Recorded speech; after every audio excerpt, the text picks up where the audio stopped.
Ang Ginoo maada iyo.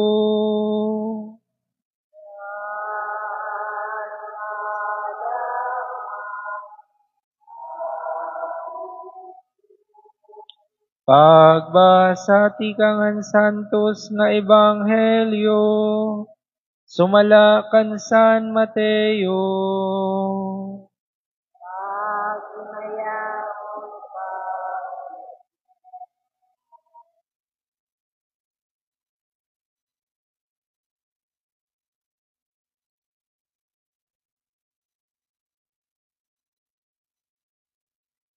Nagsiring Jesus sa iya mga tinun-an, diri nga tanan nga natawag ha akon Ginoo, Ginoo, makakasulod ang ginhadian han langit, kundi adto nagtutuman han kaburoton han akon amay ha langit.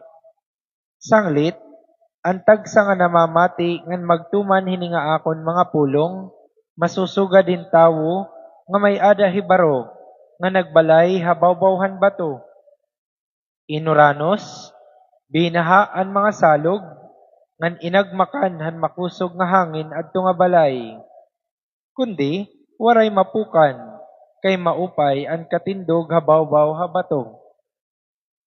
Ang tagsa nga mamati hininga akon mga pulong, ngan diri magtuman, masusugad hintaw nga buang-buang, nga nagbalay habawbawhan baras. Inuranos, binahaan mga salog, ngan inagmakan han makusog nga hangin adto nga balay, ngan napukan. Kamakalilisang ang pagkapukan hadto nga balay. Kabugtuan ang Ebanghelyo han Ginoo. Pagdayawon ka, O Kristo.